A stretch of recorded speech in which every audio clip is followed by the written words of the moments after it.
भगवान ने हिरण्याक्ष का वध किया, बोले कृष्ण कन्हैया लाल की है, और अपने रूप को छिन्न भिन्न किया। इस प्रकार से एक संत थे करदम, जिनका नाम था करदम। 10,000 वर्ष तक तपस्या की, संकल्प हुआ कि हमारा विवाह हो जाए, लेकिन जिसने अपना सर्वस्व प्रभु को दे दिया, अपने जीवन को गोविंद को समर्पित किया, उसके मन को कोई सांसारिक भावना भी आ जाए तो गोविंद उसे पूरा करे। ध्यान देना, ऐसा नहीं है कि भगवान की भक्ति में आपको कुछ मिलेगा नहीं। अगर आप भगवान की भक्ति करोगे और मन में जो संकल्प करोगे वो संकल्प पूरा होगा। बोले वृंदावन बिहारी लाल की। लेकिन ये बात भूल जाओ, हमारी भूलने की आदत है, हम लोग भूल जाते हैं। अब भागवत में सुनाया जा रहा है कि गोविंद की अगर भक्ति करोगे और मन में संकल्प आ गया कि हे प्रभु मेरा विवाह हो जाए, तो पक्के में हो जाए, क्योंकि वो तो सब कुछ देने वाला है। लेकिन आज का मानव गोविंद की भक्ति छोड़ के भक्ति किसकी करेगा? संसार की, धन की, पद की। अच्छा एक बात बताओ, आप अगर कहीं जाते हो और किसी का, मैं भगवान से प्रार्थना करता हूं किसी का एक्सीडेंट ना हो, और अगर किसी का एक्सीडेंट हो जाता है, कोई बच जाता है, तो क्या कहते हैं? बोलो बहनों, क्या कहते हैं? कि पुण्य थे इसके तो बचे। यही कहते हैं ना विश्वनाथ भाई, यही कहते हैं कि पुण्य थे इसलिए बचे। किसी का पुत्र अगर नौकरी प्राप्त कर ले, पद प्राप्त कर ले, तो क्या कहते हैं? उसके माता पिता के पुण्य, अच्छे कर्म है। कोई व्यक्ति अगर धन वाला हो जाता है तो क्या कहते हैं? उसने बहुत पुण्य किया, अच्छे कर्म किए, इसलिए धन वाला हो गया। कथा को गौर से सुनिए, कुछ माताएं बहनें इधर उधर देख रही हैं, ध्यान तो इधर ही है ना आप लोगों का। बोले वृंदावन में हरिलाल की जय। माताओं बहनों, कथा को ध्यान से सुनिए। अगर व्यक्ति धन वाला हो जाता तो कहते पुण्य की कमाई है, कर्म अच्छे किए हैं। कोई एक्सीडेंट से बच जाता है तो क्या कहते? उसके पुण्य है। कोई पद प्रतिष्ठा प्राप्त कर लेता है तो कहते उसके पुण्य थे। अब हमें आपसे निवेदन एक करना है कि जब आप पुण्य से पैसे वाले बन सकते हो, पुण्य से आप धन वाले बन सकते हो, पुण्य से आप फैक्ट्री वाले बन सकते हो, गाड़ियों वाले बन सकते हो, तो कमाई किसकी करनी चाहिए? बोलो बोलो, कमाई किसकी करनी चाहिए? मुंह से बोलना पड़ेगा। कमाई किसकी करना चाहिए? बोलो। नहीं बोल रहे।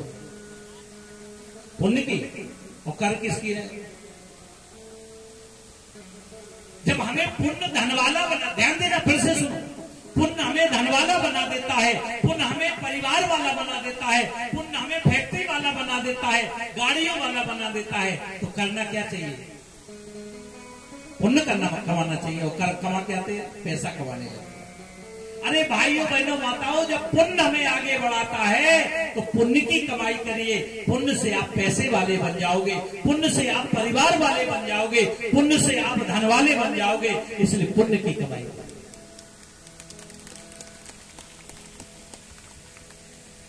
करदम ऋषि के मन में संकल्प आया तो भगवान ने उनकी इच्छा पूरी करने के लिए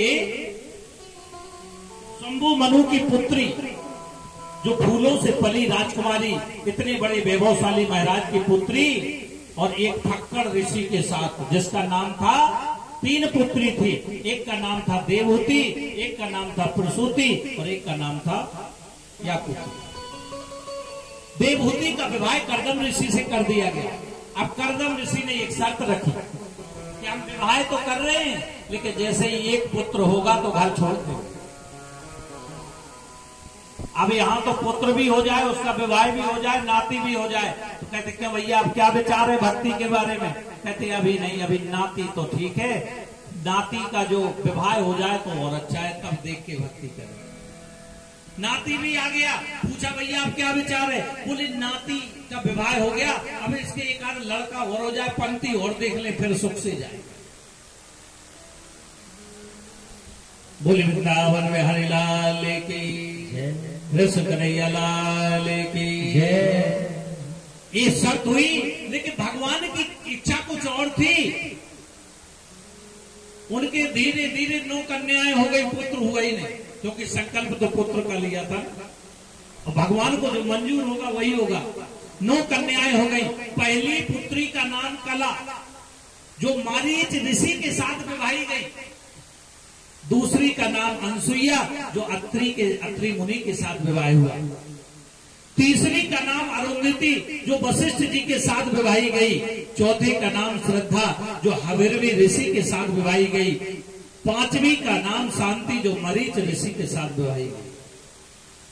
श्रद्धा जो अंगिरा के साथ, और जो हिवर्वी थी उसका विवाह पुलस्त के साथ। जो गति थी उसका नाम मिश्रवा के साथ। इस प्रकार 9 कन्याओं का विवाह हुआ।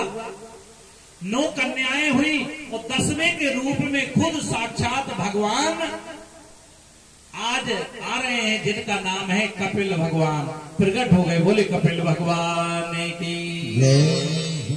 अब कपिल भगवान का प्रसंग बड़ा सुंदर है। कपिल भगवान जैसे ही प्रकट हुए तो माता को ज्ञान देंगे, क्योंकि वो तो भगवान थे। देवहूति ने मन में सोचा, मेरे घर तो स्वयं भगवान आए हैं। पता चला तो करदम की 9 पुत्रियां हुआ आ गई। कपिल भगवान बड़ी बहनें सब आकर के बैठ गई। ऐसा भागवत में नहीं लिखा। कतिपय संतों का मत यह है कि आज माता ने नन्हे से कपिल को स्नान कराया, अपने हाथ से भगवान कपिल को वस्त्र पहनाए, मस्तक में चंदन लगाया और लगा करके एक आसन पर बिठाया। कपिल ने कहा, माता ये क्या कर रही हो, आज क्या हो रहा है, ये उल्टी गंगा क्यों बह रही है। माता ने अपने पुत्र का पूजन किया। मैया ने कहा, आज तो मैं वो कर रही हूं पुत्र जो मेरे बहुत पहले करना था, आज मुझे रोकना नहीं। और ऐसा माता ने पूजन किया और यहीं से शुरू होता है कपिल और देवहूति प्रसंग। बड़ा सुंदर प्रसंग। निर्विड़ा निरंतरम भूपन सद्रियन्द्रियम तर्षणात्। एक ही प्रश्न होना चाहिए कि इंद्रियों को बस में कैसा करे, ये देवहूति ने पूछा। तो दूसरा प्रश्न किया। मेरा दूसरा प्रश्न ये है कि बंधन किसका होता है।